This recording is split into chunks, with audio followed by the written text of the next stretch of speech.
안녕하십니까, 이정석입니다. 오늘 이제 43번째 시간부터 한 달 동안 우리 영업 직원들에 대한 얘기를 좀 하고자 합니다. 이제까지는 어떻게 보면 리더 중심의 얘기들이었다 하면 앞으로 5회 동안 진행될 주제는 우리 영업 직원들이 어떻게 가치를 인정받는 또 차별화된 비즈니스 프로페셔널로 성장할 수 있을까라는 것을 한번 정리해 보도록 하겠습니다. 영업 직원이든 어떤 직원이든 두 가지 관점에서 한번 볼 수가 있을 것 같아요. 영업 직원은 고객을 접점해 가지고 있으니까 고객한테는 어떻게 받아들여질까? 또는 영업 직원은 영업을 하지만 한 조직의 구성원이죠. 직원으로서 어떻게 될까? 이 두 가지가 균형적으로 잘 조합이 이루어진다면 좋은 직원이 되겠죠. 고객한테는 어떨까요? 영업하는 사람도 항상 을이라는 인식을 가지고 있죠. 고객은 갑이고 을이다. 제가 처음에 말씀드렸을 때 갑과 을은 절대로 상하 관계가 아니다. 수평적인 관계다. 대등한 관계다 말씀을 드렸지만 어떻든 사회적인 통념상 우리는 영업하는 사람들을 을로 생각하죠. 그렇지만 영업 직원들의 로망은 뭐겠습니까? 동반자, 파트너로 인식이 되어야 되겠죠. 내가 가지고 있는 가치를 인정받고 고객이 나를 진정한 파트너로 물건을 넘겨주는 서비스를 제공하는 그런 프로바이더보다는 파트너가 되길 원하겠죠. 조직에서는 어떨까요? 조직에서 흔히 내가 주인이냐 손님이냐 나그네냐 주인이냐 이런 얘기를 많이 하죠.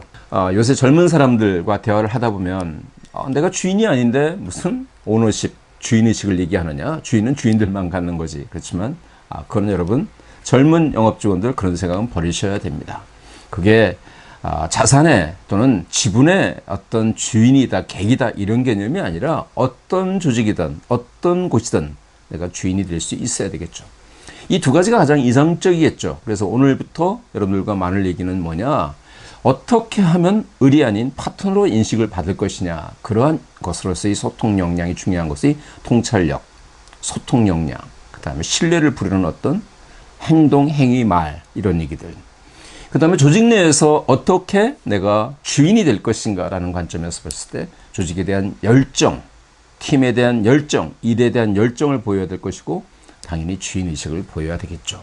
아까 말씀드렸다시피 주인의식에 대한 거부감을 가진 젊은 직원들이 많은 걸로 제가 알고 있지만 그렇지만 이건 영원한 진리다. 마지막 협업. 이렇게 셋을 제가 대고객 또는 직원, 조직원으로서 구분을 했지만 사실은 서로 똑같습니다. 고객한테도 열정이 있어야 되고 고객한테도 일에 있어서 주인의식이 있어야 되고 고객과 관련된 일도 협업을 해야 되겠죠. 마찬가지로 직원으로서 내부의 업무에 통찰력도 가져야 될 것이고 내부 직원들과 소통도 잘해야 될 것이고 신뢰관계도 서로 크로스로 왔다 갔다 하지만 주요한 인자 6가지를 이렇게 나눠서 진행하도록 하겠습니다. 자, 오늘은 통찰력에 대해서 말씀을 나누고자 합니다. 참 어려운 말이죠. 영어로는 insight이라는 말을 쓰고 insight이라는 말을 이렇게 통찰력, 우리가 보통 이 앞에 있는 통자는 무슨 동이다 이렇게 할 때는 동자로 읽기도 하지만 이렇게 뚫고 들여다본다라는 의미로 볼 때는 통찰로 읽죠.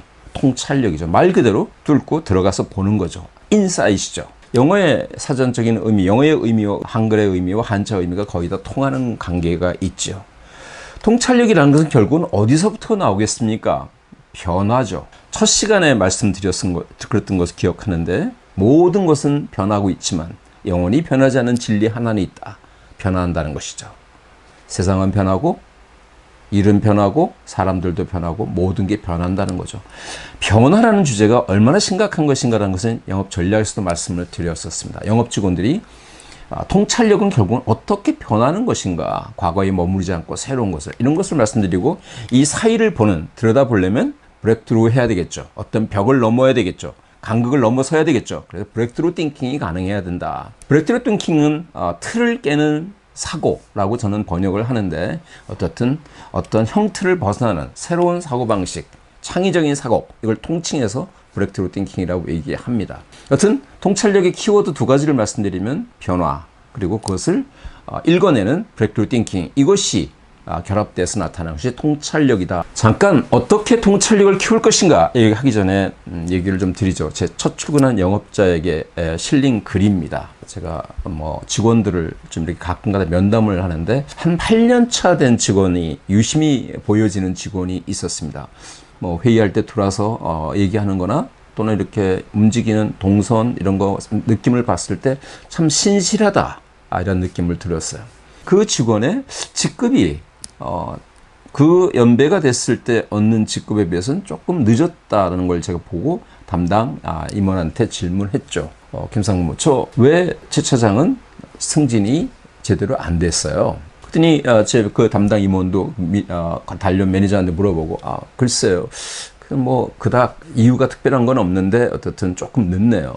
얼마 있다가 제가 이제 직원들을 1대1 면담을 금요일 오전에 한 2명씩 하는데 하루는 이 친구를 불러서 면담을 했죠. 이런저런 얘기를 하다가 참 역시 느낀 것은 진실하고 올바른 직원이다. 영업에 대한 자부심도 있고 영업에 대한 철학도 강하고 일에 대한 보람도 느끼고 있는 그런 직원이었어요.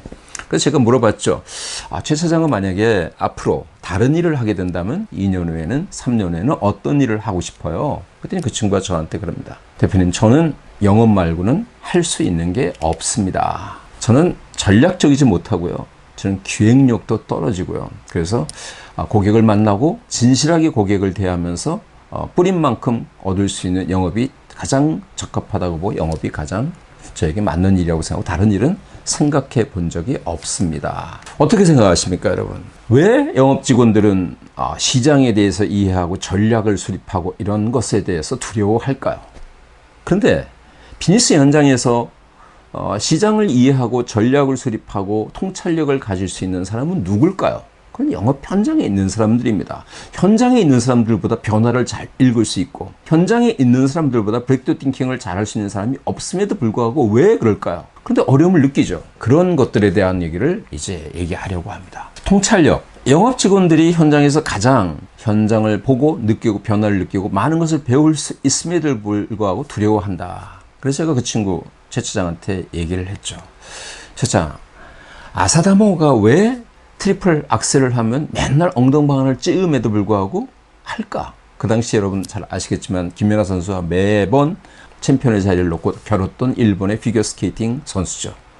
제가 그랬습니다. 아사다모는 트리플 악셀을 성공하지 않고서는 김연아 선수의 성적을 넘어설 수 없기 때문에 그것을 시도하는 것이다. 경쟁력 있는 영업직원이 되고 진정한 영업직원이 되기 위해서는 최 차장이 두려워하는 전략 계획 수립을 잘 해야 된다. 영업직원에게 있어서 경쟁력 있는 영업직원이 되기 위해서 전략, 통찰력은 가장 중요한 것이다. 그래서 그것을 포기하면 영업을 할 수가 없다. 제가 통찰력에 대해서 흔히 하는 얘기입니다. 경쟁력 있는 영업직원의 필수 요건입니다. 그리고 진정한 프로페셔널로 그냥 셀즈맨으로 머무는 게 아니라 진정한 프로페셔널로 성장하기 위해서는 전제 조건이 바로 통찰력이다 이 말씀을 드립니다.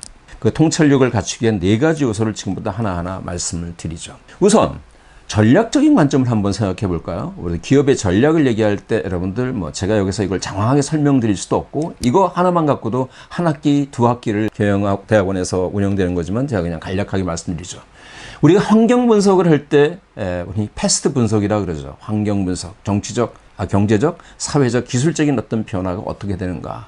거기서 뭐가 됩니까? 위협 요인과 기회 요인을 찾아내죠. 또 포터 박사의 경쟁 모델이 있죠. 우리 지금의 경쟁자 누구고 새롭게 들어올 경쟁자 누구고 대체제는 누구고 또 우리의 구매자는 누구고 공급자는 어떤 경쟁 관계에 있는가 정부의 규제까지도 고려하는 이런 것들 경쟁 세력을 분석하죠. 여기서부터 어떤 위협 요인도 찾아내게 하고 우리의 강점 약점을 비교하기도 하죠. 내부적으로 들어와서는 어떻습니까? 맥킨지에서 흔히 얘기하는 7S죠. S로 시작한 7가지 요소에 대한 분석이죠. 전략서부터 시작해서 조직, 시스템, 스킬, 쉐어드 비전 여러 가지 것들의 7S를 분석해서 우리는 과연 각 요소에 어떤 것이 제대로 되어 있고 어떤 것이 부족한가 조금 더 간단하게 하기 위해서 흔히 3C라는 분석도 하기 시작하죠. 고객이 어떤 걸 원하는데 경쟁사는 어떻고 우리는 어떻까라는 비교를 하게 되죠.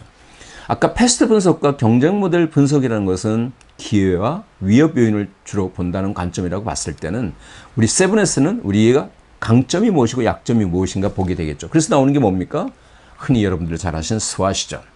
근데 스왓은 리스트업만 하게 되면 끝나면 안 된다라고 제가 리더들한테도 말씀을 드렸고 잠깐 설명을 하고 넘어온 적이 있었습니다. 스왓을 하는 이유는 우리의 강점, 내적인 강점인 스트렝스를 활용해서 어떻게 다가오는 opportunity, 기회를 잡을 것인가, SO 영역을 어떻게 발굴해서 새로운 사업을 들어갈 것인가라는 것을 찾아내는 거죠. 시장에 이런 기회가 있는데 우리가 약점, 위크니스가 있는 영역은 어떻게 극복할 것인가.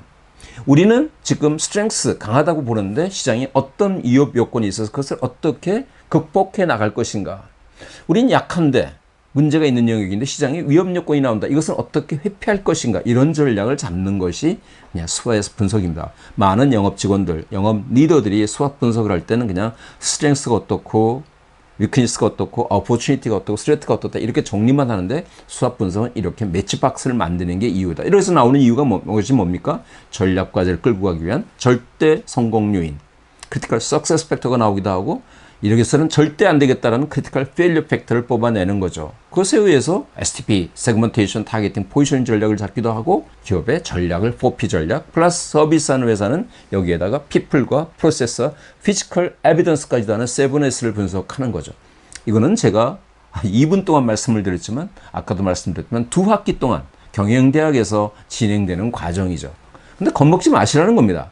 경영학을 전공했든 안 했든 저도 경영학을 전공하지 않았습니다. 물론 MBA를 했지만 학부에서 경영학을 전혀 관계 없었던 사람이죠. 그렇지만 여러분들 이거는 요새는 얼마나 행복합니까? 유박사, 내박사, 구박사를 만나면 여러분 답을 구할 수 있습니다. 그죠? 패스트가 궁금하십니까? 구박사나 내박사를 들어가서 그분한테 물어보시고 거기서 공부하시면 어떻게 분석하는 것이고 어떤 리포트가 있고 니네가 원하는 산업은 어떻게 분석할 수 있다는 것을 참 친절하게 가르쳐 줍니다. 여러분들이 밤에 물어보면 밤에 가르쳐 주고 10번 물어보면 10번 가르쳐 주고 100번, 1000번 다양한 각도로 가르쳐 주죠. 그래서 겁먹지 마시라는 겁니다. 적어도 여러분들께서 시간을 투자하면 이번 주는 패스트, 다음 주는 경쟁 모델, 다음 주는 7S, 4주 후에는 3C 이렇게 분석하고 그 다음에 스왓을 어떻게 분석해 전략 과제를 끌고 가는지 공부하면 됩니다.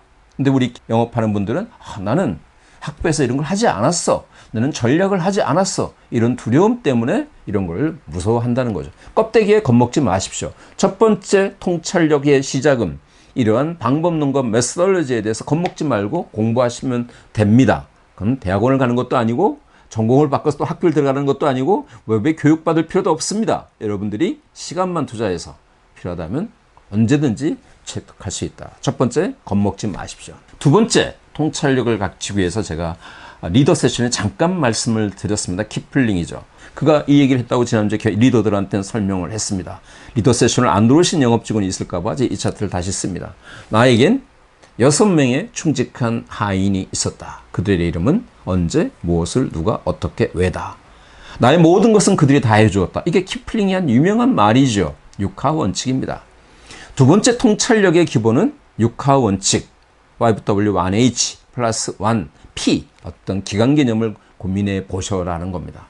회의에 들어갈 때, 어떤 토론을 할 때, 고객과 미팅을 할 때 내가 6하 원칙을 표시해 놓고 그 6하 원칙이 명확하게 소통이 되었는지, 6하 원칙이 명확하게 동의가 되었는지, 6하 원칙에 의해서 회의가 진행되었는지 계속 공부하시면 됩니다. 아까 최 차장한테 코칭했던 것도 그거였습니다. 최 차장 지금부터 6하 원칙으로 생각하고 6하 원칙으로 말해보세요. 6하 원칙으로 계획을 수립해보세요. 이러다 보면 내 스스로가 생각이 구조화됩니다. 매우 중요합니다. 다시 한번 제가 초등학교 때 배웠지만 두 번째 통찰력의 요소는 뭐냐? 6하 원칙을 DNA화 해라. 이게 여러분들께 드리는 두 번째 팁이 되겠습니다. 세 번째, 이제 변화. 아까 통찰력은 변화와 연동되죠. 변화는 어떻습니까? 보려고 하는 사람들한테 보이죠. 제가 흔히 교육할 때마다 리더들에게 했던 말이 그거죠. 길을 걸어가는데 길거리에 산에 돈이 10,000원짜리가 하나 떨어져 있을 때 보는 사람은 보고 못 보는 사람은 못 보죠. 그죠? 보는 사람은 봅니다. 보려면 어떻게 해야 됩니까? 공부를 해야 됩니다. 아까 제가 메소돌로지, 이론 얘기를 드렸지 않습니까? 환경분석부터 시작해서 전략과제 수립하는 단계까지 공부를 하셔야 됩니다. 산업에 대해서 공부하시고 공부 어디 가서 하십니까? 학원에 가서 하시는 것도 아니고 따로 대학원을 갈 것도 아니고요. 어디요? 유박사나 내박사나 구박사한테 물어보시면 된다. 방법론도 배우면 된다. 우리 경쟁사에 대한 정보도 배우면 된다. 중요한 게 뭐겠습니까? 공부만 하면 어떻게 하겠습니까? 정리를 해야죠.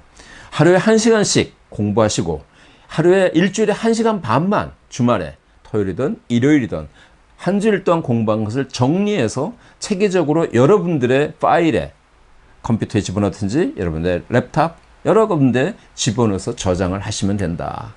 하루에 1시간을 여기에 투자하고 일주일에 1시간 30분을 정리하는 데 시간을 보내면 그냥 1시간씩 공부한다면 1년에 260시간이죠. 우리가 52주가 좀 넘으니까요. 260시간이고 이렇게 되면 여러분들은 창의적인 시간, 고민하는 시간, 생각하는 시간을 한 달 더 갖게 된다. 여러분 우리가 하루에 창의적으로 생각하는 시간을 여러분들은 얼마나 갖습니까? 하루에 30분은 갖습니까? 10분을 갖습니까? 하루에 30분씩 창의적인 생각을 가진 사람은 아마 거의 어렵다고 봅니다. 하는 일을 하는 거죠. 밀려서 하는 거죠. 습관적으로 하는 거죠.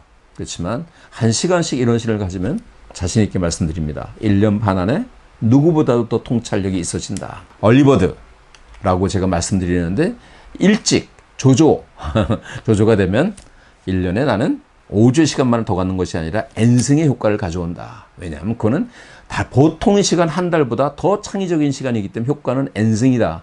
스트레스는 업무에 대한 스트레스는 떨어질 것이고 창의력, 인사이트는 올라가신다라는 거죠. 두 번, 세 번째 여러분들 부탁드리는 게 뭡니까? 얼리버드가 되어야 합니다. 얼리버드는 옛날에는 사무실에 제때 출근해야 되지만 요새는 얼마나 자유롭습니까?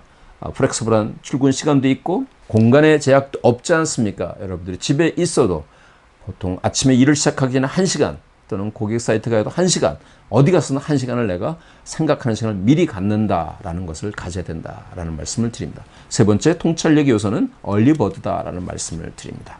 네 번째 주제는 이제 좀 어려운 숙제죠. 여러분들은 이렇게 아우토반 오른쪽에 있는 그림이죠. 독일의 아우토반에서 시속 200km로 차를 몰고 1시간을 가는 거와 이렇게 꽉 막힌 도로에서 30분을 운전하는 게 어느 게 더 어렵습니까? 어느 게 더 복잡합니까? 오른쪽에 있는 아우토반은 영업의 길이 아닙니다. 바로 꽉 막히는 길, 영업의 길입니다. 당장 실행도 드라이브 당하죠. 목표를 했냐 안 했냐고 물어보기도 하죠. 왜 그렇게 일어나냐 방법에 대해 지적을 받기도 하죠. 내부의 일도 있죠. 고객의 일도 있죠. 고객도 A라는 고객이 있죠. B라는 고객이 있죠. C라는 고객이 있죠. G라는 고객이 수없이 많은 고객의 일이 일어납니다. 앞에 차도 밀리고 옆에 차도 봐야 되고 그죠? 차선도 바꿔야 되고 목적지 가야 하기도 하고 이것이 영업의 길입니다. 그래서 제가 영업에 대한 정의를 세 번째 시간 할 때 이 차트를 보여드렸던 일부죠. 위키피디아에서 영업 세일즈맨은 두 가지 유형이 있을 수 있겠다. 파머와 헌터다. 농부가 있고 사냥꾼이 있다. 지난주에도 제가 잠깐 리더들의 설명을 드렸지만 파머와 헌터는 전혀 다르죠. 여러분들 영업 직원 한 사람 한 사람은 나는 파머입니까? 헌터입니까? 파머나 헌터다 이렇게 이분법으로 볼 것이 아니라 이 두 가지 기질을 다 가져야 된다라는 것이 이 메시지의 의미죠. 밑에 그렇지만 뭐라고 되어 있습니까? 안타깝게도 이런 사람은 많지 않다. 어리들이라고 쓰여있지만 어리들이 아니라 리드이다. 거의 없다. 영업 직원은 참 어려운 숙제죠. 그죠? 오늘이 있으면 내일이 있어야 되고요. 전략이 있으면 실행이 있어야 되고요. 단기 실적이 있으면 장기적인 어떤 목표의식이 있어야 되죠. 돈을 쓰면 저축을 해야 되지 않습니까? 이것이 균형이 맞춰야 되죠. 우리의 삶이 그렇지 않습니까? 예습을 하고 복습을 하지 않습니까? 근데 어떻게 예습만 하고 복습을 안 합니까? 오늘만 생각하고 내일 생각 안 하는 사람이 있습니까? 돈을 쓰고 저축 안 하는 사람이 있습니까? 하지만 영업은 이렇게 길이 막힌다는 이유로 우리는 왼쪽 것만 생각하는 거죠. 오늘만 생각하고 당장 실행하는 것만 생각하고 실적만 생각하고 단기적으로 당장에 몰려 있죠. 이래서는 안 되는 거죠. 앰비덱스러스하다는 거죠. 양손잡이가 되어야 됩니다. 양손잡이가 얼마나 어색하겠습니까? 오른손잡이가 왼손을 쓰라는 게 얼마나 어색하겠습니까? 근데 양손잡이는 어떻게 가능해졌습니까? 그것을 극복하고 지속적으로 연습을 한 거죠. 양손잡이가 중요합니다. 통찰력을 위한 긴 경쟁력의 여정에서 진정한 통찰력은 양손잡이가 되어야 된다. 이게 네 번째 드리는 말씀입니다. 통찰력, 영업 직원이 가장 중요한 요소다. 네 가지 말씀드렸지 않습니까? 절대로 템플릿과 메소더리저 이론에 겁먹지 마셔라. 여러분들도 거기에 전문가가 될 수 있다. 그래서 공부를 하셔라 말씀을 드렸습니다. 항상 생각도, 실행도, 토론도 육하원칙을 잊지 말아라. 거기에다가 1P, 기간 개념까지 집어넣어서 5W1H 1P까지 항상 생각하는 DNA화 해라. 세 번째 뭐라 그랬습니까? 얼리버드가 되라. 일찍 일어난 새가 먹이를 구한다 그러지 않았습니까? 얼리버드가 되지 않으면 안 된다. 마지막 뭡니까? 양손잡이가 되어라. 이것이 바로 여러분들께 드리는 말입니다. 우리가 남 놓고 기억자도 모른다는 말을 많이 하죠. 영국에서는 이런 말이 있다고 하죠. 배드민턴 채를 들고 B자를 모른다. 저는 남 놓고 기억자를 모른다는 말은 무식하다는 의미로 해석해서는 안 된다고 봅니다. 알려고 하는 노력을 하지 않는다. 배드민턴 채를 들고 B자를 모른다는 사람이 무식하다 이렇게 얘기할 건 일자 무식 그런 말은 저는 맞지 않다고 봅니다. 배우려고 하고 하는 의지가 없다. 이제 빨간색 글이 나오잖아요. 오늘 우리가 눈 감으면 내일 미래를 못 봅니다. 영업 직원들이 통찰력을 누구보다도 더 통찰력 있는 인사이트 플랜 비즈니스 프로페셔널이 될 수 있음에도 불구하고 못 되는 이유는 뭐냐?